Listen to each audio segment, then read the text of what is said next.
I'm a huge fan of Disney, massive, because a lot of the Disney productions, for each and every single movie, it teaches some type of lesson or morality or anything like that. I even have some old Disney stuff that I really love. And this is Snow White and the Seven Dwarfs.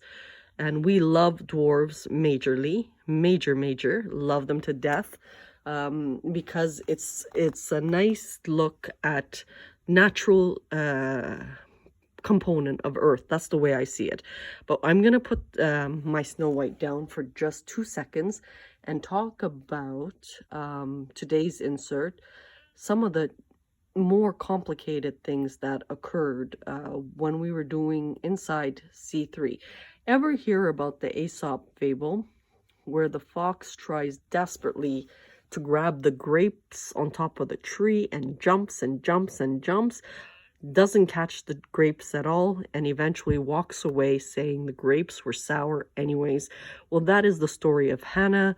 It's so funny because there is in the world of Intel, there are Intel conflicts as well.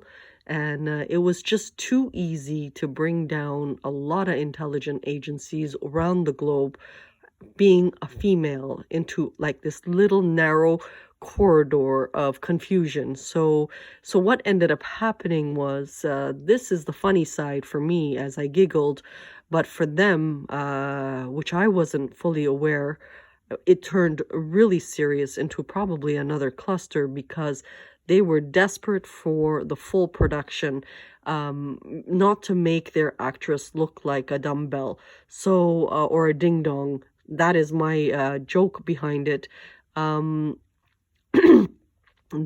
When we deal with intelligence, what I was trying to do for the men was educate that there are variances for all types of intelligences, including all types of humans. One in the rainforest that has no contact, one that's a child in an elementary school, one where you can collect and assess from everywhere. But instead of doing it the female way, these men took it upon themselves to male combat, and I was completely helpless.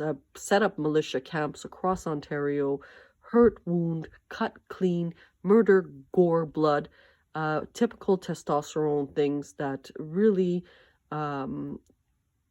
is another reason why a chosen landed on Earth in 1967, because she had an alternative thought in terms of governance with the Alaskan levee break. And when these guys started, they became the fox, indicating Hanna was the sour one. So that is where I am right now. I am hoping, I can continue with the Sun collection.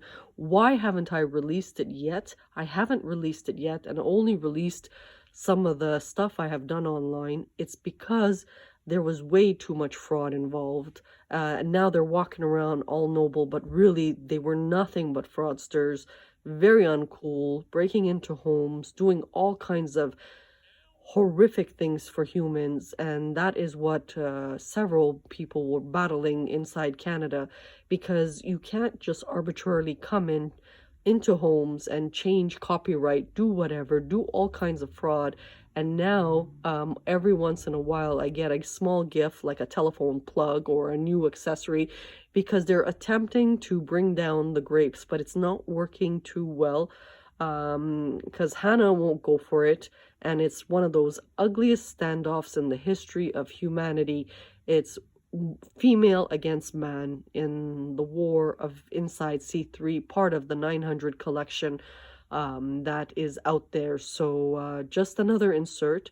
And if you do see it, then that means Hanna started full revenue generation, and her capital was given back to her. So that is where I am right now.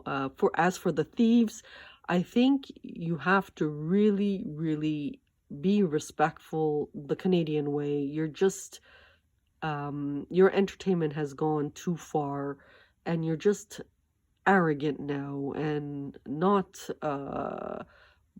not, you should be outcasted from human.